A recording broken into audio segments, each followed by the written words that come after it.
Hello and welcome to an EFL Cup preview.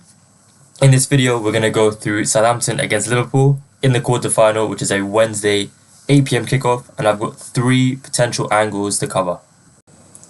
Liverpool are expected to go for a bit of rotation, as they have done generally in the EFL Cup so far. However, for them, they have to contend with a few defensive absentees. Obviously, Robertson is suspended for this game. Tsimikas is also out, as is Conor Bradley and Konate. So, in terms of a predicted lineup, I'm referencing SofaScore for this one because I think the defensive sort of lineup for Liverpool is very accurate. I think given their lack of options, there isn't too many sort of combinations we could see. So I think this is the most likely one with Joe Gomez at left back, Van Dijk, who hasn't started in the EFL Cup yet, paired with Kwanzaa and Trent starting as well. In terms of sort of going forward in the midfield and attacking areas, that's a bit more unpredictable given how many options Liverpool have. Whether Jota is fit to start, whether Chiesa is fit to start, whether Elliott is fit to start. So I do think we see quite a rotated lineup for Liverpool. Something similar to what SofaScore have predicted. In terms of Southampton, it's very unpredictable because they will be without Russell Martin, who was replaced by interim manager Simon Rusk, who's the under-21 coach. His CV is limited to a short stint at National League side Stockport, so there's not really much to go on in terms of how he's going to approach this game. However, I would assume it will be quite pragmatic. Obviously, if Southampton wanted to stick to their possession-based football, they would have stuck with Russell Martin. So I think this new coach will bring a completely new style of football. I think it'll be something that the fans want to see more, which is sort of pragmatic, defensive, and direct approach to games. So again, it's difficult to predict the lineup, but there are a few players who I think have to start. Dibbling being one of those. Flynn Downs, Mateus Fernandes, I think. So those players in the midfield and attacking areas should be starting, given how they've been some of the top performers for Southampton so far. In defence, again, very unpredictable, but I would just imagine Harwood Bellis and Bednarek start, potentially in a back four, potentially in a back five. That's all to be seen. Obviously, that does add a layer of complexity to this game in terms of betting on it, but I also think it provides a bit of an opportunity to exploit. As mentioned, Liverpool have opted for rotation in the EFL Cup so far, and looking into their two games, they first of all beat West Ham 5-1 at Anfield. However, the visitors in that game did take the lead.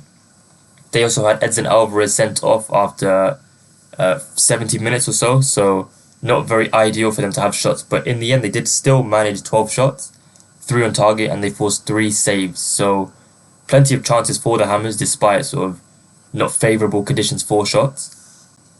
In the preceding round against Brighton, Liverpool found themselves 2-0 up after 63 minutes at the Amex, so a more favourable and realistic game state that we might expect against Southampton.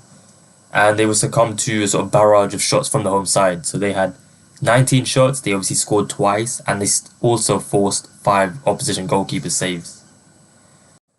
Based on that, my first angle would be for Kwame Kelleher to register over 1.5 saves, and for Southampton to have over 2.5 shots on target. So obviously 2 correlated stats. It does come out at 1.72, slightly on the shorter side. However, we're not really asking for too much from the Saints, and it gets a bit more interesting when you look into their shot data at home this season. I was a bit hesitant to sort of include this section because obviously Southampton now have a new manager, and it's uncertain what his approach will be for the new side or how they're going to line up.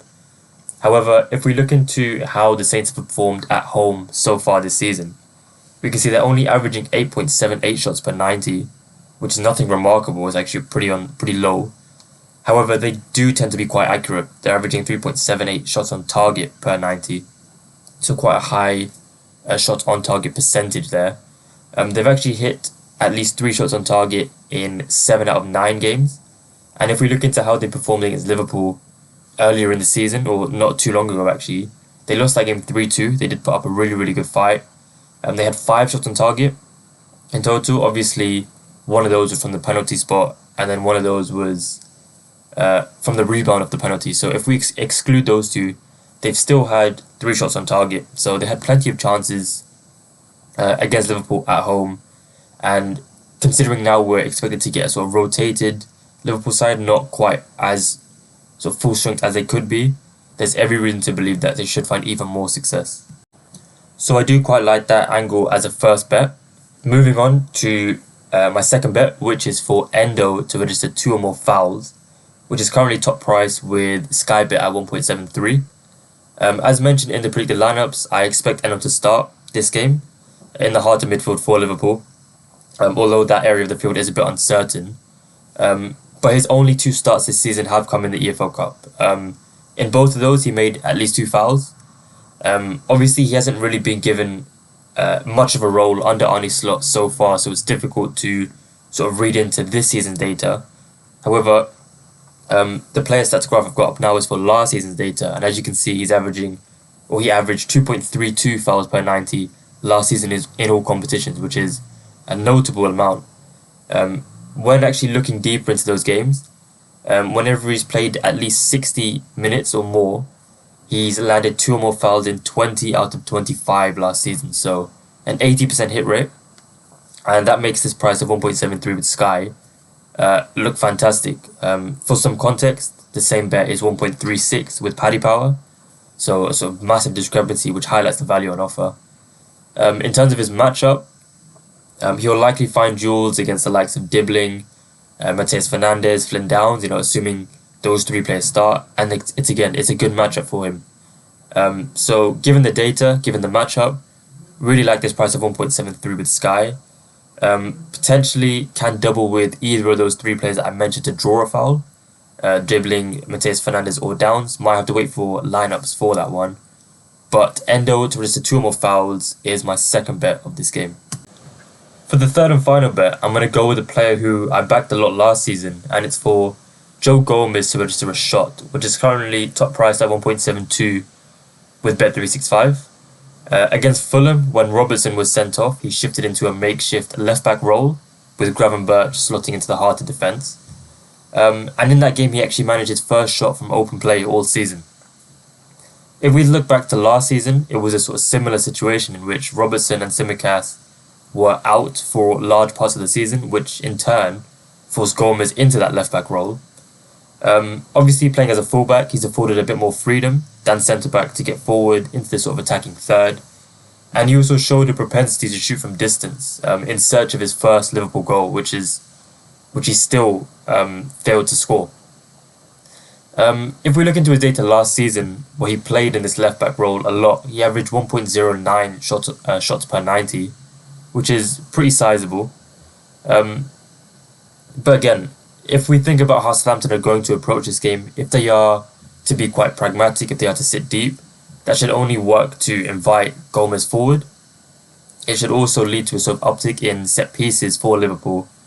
And if we look into Joe Gomez's shots last season in the league, he had 19 shots in total. 5 of those were from set pieces, so 25% from set pieces, and half of those were actually from outside the box. So as you can see from the shot map, he does sort of tend to shoot from distance. He's not obviously much of a threat from these long shots. It's a very small chance they do go in. However, he does have the confidence to sort of try his luck, and if he is to be invited forward by a deep-lying Southampton lineup, this price does look really nice. Ideally, would have liked it to be around evens, but can look to sort of double it with potentially Liverpool corners or something along those lines, just to get it up there and boost the odds a bit.